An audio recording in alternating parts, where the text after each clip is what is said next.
जल प्रवाह पावितस्थले कलेवलम्ब्य लम्बिताम्बुजङ्गं कपालिकाम् पद्मनाभां सुरेशां विश्वाधारं गगनसदृशं मेघवर्णं शुभांगं लक्ष्मीकान्तं कमलनयनं योगिभिर्ध्यानगम्यं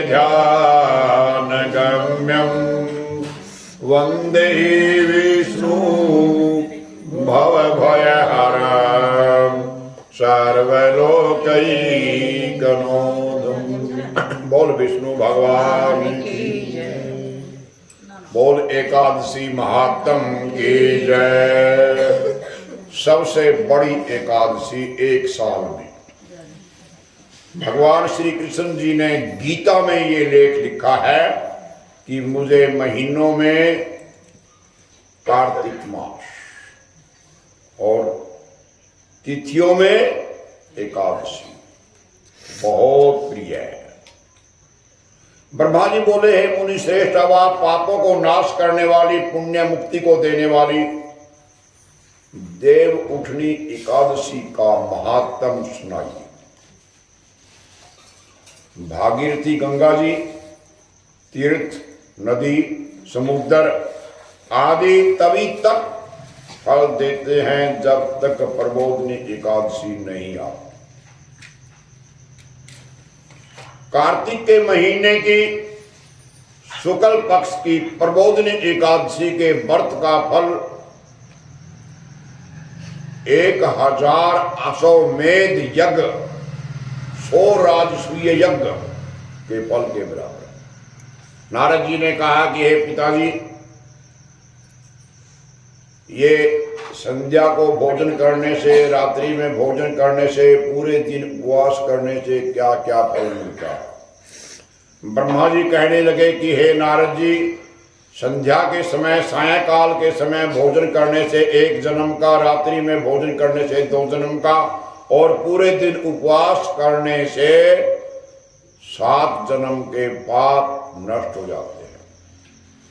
प्रबोधनी एकादशी के व्रत के प्रभाव से सुमेरु पर्वत के समान कठिन से कठिन पाप भी अक्षण मात्र में, पल भर में नष्ट हो जाते हैं। अनेक पूर्व जन्म के किए हुए बुरे कर्मों को ये प्रबोधनी एकादशी का व्रत एक पल भर में नष्ट कर देता है। जो मनुष्य अपने स्वभाव के अनुकूल प्रबोधनी एकादशी का विधि पूर्वक व्रत करते हैं, उन्हें पूर्ण फल प्राप्त होता है। हे मुनीश्वर, जो मनुष्य श्रद्धा पूर्वक थोड़ा सा भी पुण्य करते हैं, उनका पुण्य पर्वत के समान अटल हो जाता है। जो मनुष्य हृदय के अंदर ही, अपने दिल के अंदर ही ऐसा ध्यान करते हैं कि प्रबोधनी एकादशी का व्रत करूंगा, उसके 100 जन्म के पाप नष्ट हो जाते हैं। एकादशी के दिन रात्रि को जागरण करते हैं, बीती हुई और जाने वाली 10,000 पीढ़ियां भगवान विष्णु के लोक में जाकर वास करती हैं। नरक में अनेक दुखों को भोगते हुए पितृ जो है विष्णु लोक में जाकर सुख भोगते हैं। ब्रह्म हत्या आदि महान पाप भी प्रबोधनी एकादशी के दिन रात्रि को जागरण करने से फल अश्वमेध आदि के यज्ञों के फल के बराबर है, फल से भी अधिक है। समस्त तीर्थों में जाने से गौ दान, सोना दान, भूमि दान आदि के दान का फल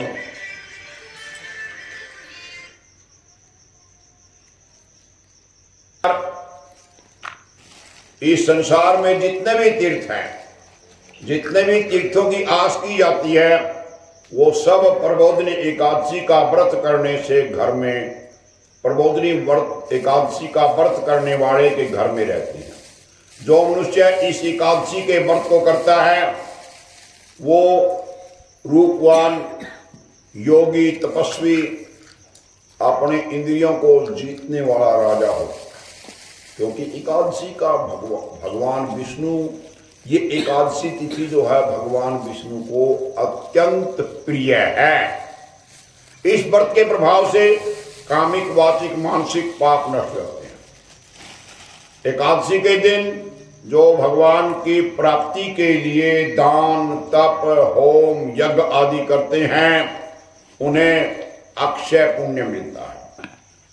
प्रबोधिनी एकादशी के दिन भगवान की पूजा करने से बाल अवस्था, यौवन अवस्था, वृद्धावस्था के समस्त पाप नष्ट होते हैं। इस एकादशी की रात्रि को जागरण करने का फल चंद्रमा सूर्य ग्रहण के समय दान करने के फल के बराबर फल से भी ज्यादा है। मनुष्य जन्म से लेकर जो पुण्य करता है वो पुण्य प्रबोधिनी एकादशी के व्रत के पुण्य के सामने वो भी कमजोर है।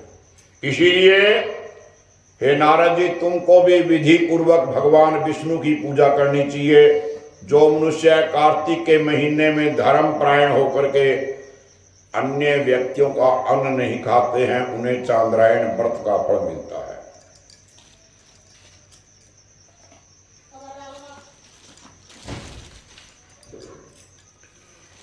इस प्रकार भगवान जो है कार्तिक मास में दान आदि से उतने प्रसन्न नहीं होते जितने की शास्त्रों की कथा सुनने से कार्तिक के महीने में प्रसन्न होते हैं। कार्तिक के महीने में जो मनुष्य भगवान की कथा को थोड़ा या बहुत पढ़ते हैं, सुनते हैं, उन्हें 100 गौ के दान का फल मिलता है। मनुष्य अपने प्रबोधिनी एकादशी के दिन जो विष्णु भगवान की कथा सुनते हैं, उन्हें 7 दीप के दान का फल मिलता है। जो विष्णु भगवान की भक्ति पूर्वक कथा सुनते हैं, कथा बाँचने वाले ब्राह्मण का यथाचित पूजा करते हैं, उन्हें संतुष्ट करते हैं, वे उत्तम लोक को प्राप्त होते हैं। इस पर नारद जी कहने लगे कि हे ब्रह्मा जी, अब आप एकादशी का व्रत का विधान बताइए, कैसा व्रत करने से कौन सा पुण्य मिलता है। ब्रह्मा जी कहने लगे कि हे नारद जी, इस एकादशी के दिन मनुष्य को ब्रह्म मुहूर्त में, सूरज निकलने से पहले पहले ब्रह्म मुहूर्त में उठना चाहिए। नदी पर, तालाब पर, कुआं आदि पर स्नान करके व्रत का नियम ग्रहण करना चाहिए। उस समय भगवान से विनय प्रार्थना करनी चाहिए कि हे भगवान, आज मैं निराहार रहूंगा और दूसरे दिन भोजन करूंगा, इसके लिए आप मुझे शक्ति दे, मेरी रक्षा कर। इस प्रकार विनय प्रार्थना करके भगवान की पूजा करनी चाहिए। उस रात्रि को भगवान के समीप गीत, नृत्य, बाजे के साथ कथा आदि से व्यतीत करनी चाहिए। भगवान से प्रार्थना करनी चाहिए, तारा है सारा जमाना, प्रभु हमको विचारो। तारा है सारा जमाना, प्रभु हमको विचारो। हमको विचारो प्रभु, हमको विचारो, हमको विचारो प्रभु, हमको विचारो। तारा है सारा जमाना, प्रभु हमको विचारो। प्रबोधिनी एकादशी के दिन कृपणता को त्याग करके बहुत से फूल, फल, अगरबत्ती, धूप आदि से भगवान की आराधना करनी चाहिए।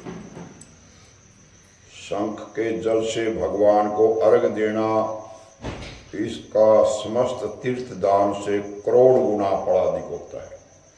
जो मनुष्य अगस्त पुष्प से भगवान की पूजा करते, उनके सामने इंद्र भी हाथ जोड़ता है।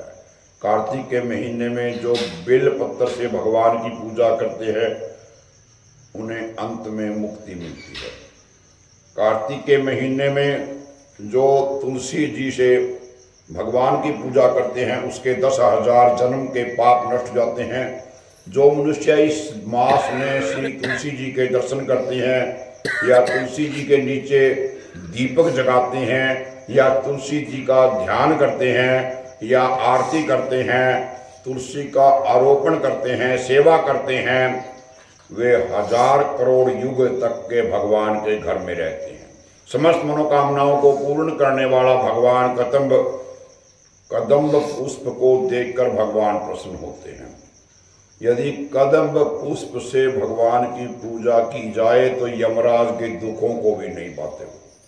जो गुलाब के फूल से भगवान की पूजा करते हैं उन्हें मुक्ति मिलती है। जो मनुष्य बकुल अशोक के फूलों से भगवान की पूजा करते हैं वे शोक से रहित रहते हैं।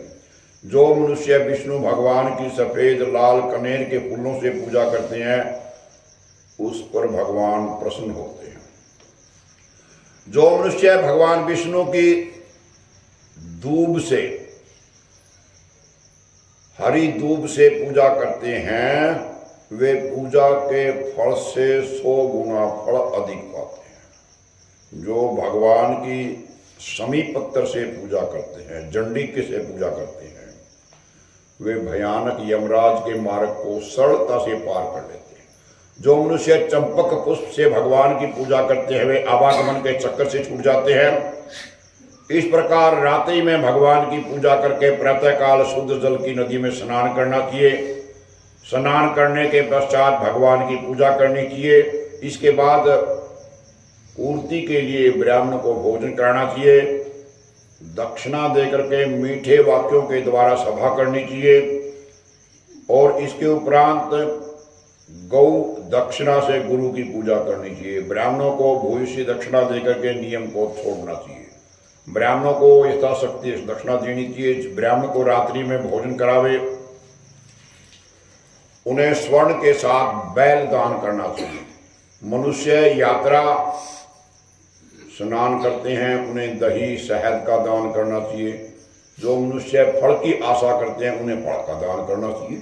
तेल की जगह घी, घी की जगह दूध, अन्नों में चावल दान करना चाहिए।